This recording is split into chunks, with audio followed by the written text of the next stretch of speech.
This looks like a medieval junkyard, Alex said. The cart went through a gigantic hole in the ground and traveled down deep into the earth. It was pitch black, and the twins could barely see their hands in front of their faces. The smell of mildew and decay was horrible. The whole kingdom must be underground, Alex said. After descending in the dark for quite a distance, they saw tiny lights ahead of them. They came from the lanterns scattered around a group of humans digging tunnels. What are people doing down here? Connor asked, and then saw the trolls and goblins behind them. Faster! The trolls and goblins demanded, whipping the humans. Alex had to cover her eyes at the sight of it. They must be slaves. Oh, Connor, this is horrible. This is so horrible, she said. Connor hugged his sister and she cried into his shoulder. It's okay, Alex. We'll find a way out of here, Connor said, but even he was scared. There were hundreds of huts and small homes stacked on top of one another all around them. It was an enormous underground world. This place must be like one giant ant colony, Connor said. The cart moved through a stone arch with large statues, one of a goblin and one of a troll on either side of it. They were frightening, with harsh features, and they were anything but welcoming.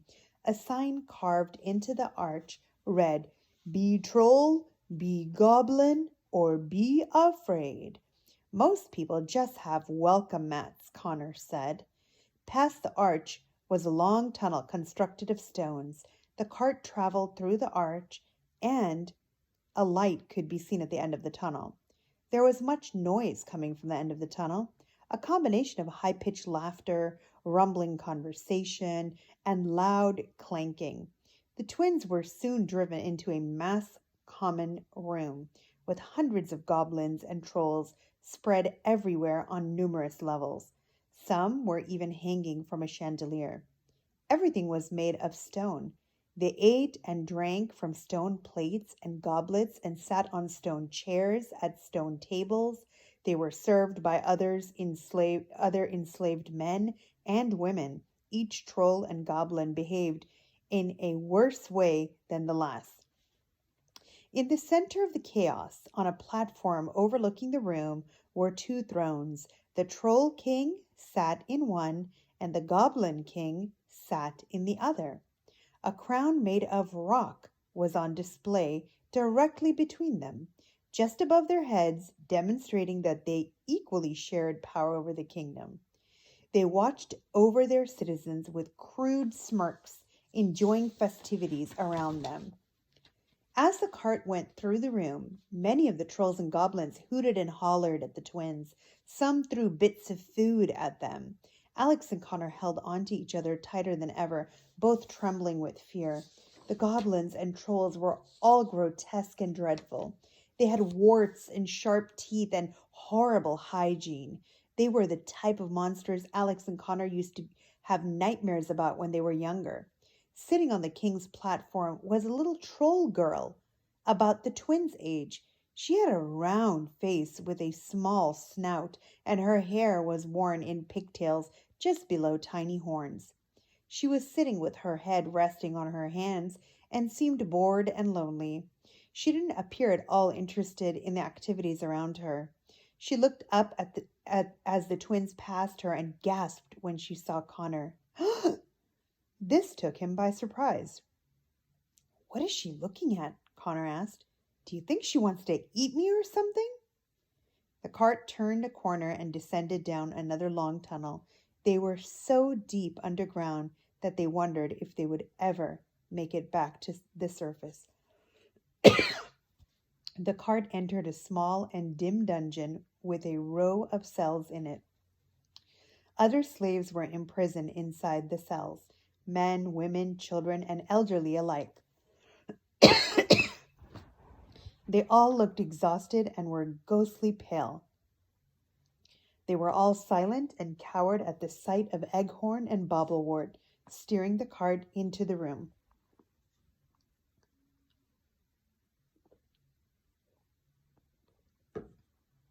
Sorry, that was a water break. Eghorn and Bobblewort cut the net around Alex and Connor, yanked the bags out of their hands, and aggressively forced them inside a cell. "Get in there," Eghorn said, and slammed the cell door shut behind them. "What do we have in here?" Bobblewort said. He took the twins' bags to a table on the side of the room and dumped all their belongings out onto it. "Stay out of there," Alex said as she watched helplessly. There for the entire room to see was the glass slipper, the lock of hair, the chunk of a basket, the map, the journal, the dagger, their sack of gold coins, and everything else the twins had been carrying. Thankfully, the troll and goblin only seemed interested in the dagger and the sack of gold coins. They took those with them and dumped everything else in a pile of waste on the side of the table. "Rest up. You'll have a long day tomorrow," Bobblewort said, and then shared a laugh with Eghorn and left the room with their cart. All the other slaves stared at Alex and Connor through their cell bars. They had sympathy in their eyes, so sorry that the twins were about to experience everything they had endured for however long they had been here. "Does anyone know how to get out of here?" Alex asked, but none of them responded, as if they had been trained not to speak. Even the children were silent. "How is this happening?" Connor grunted. He violently shook the bars of the cell, but they didn't budge. "That's no use," said a voice behind the twins. "Those bars are made out of pure stone." Alex and Connor turned to face the prisoner occupying the cell next to theirs. Crouched over in the darkest corner of his cell was an old man. He was thin and had a long gray beard and tattered clothing. "There's got to be some way out of here," Connor said. I've heard every man and woman say that when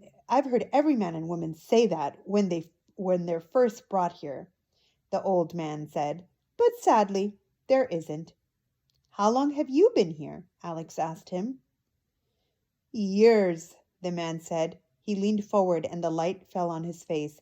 His face was as tired and ragged as his clothes. He had a wandering eye, so the twins couldn't tell which one of them he was speaking to. "Say, don't I know you two from somewhere?" he asked. The twins knew this wasn't possible, but the man seemed convinced, and for whatever reason, the man seemed oddly familiar to them too. "I don't believe so," Alex said. "We're rather new to the area." "I could swear it," the old man said. "Are you sure I never traded you a magic flute for a chicken? Or perhaps a singing flower for a lamb?" "No, I'm sorry. We've never traded anything with you before," Alex said, and then she realized who he was.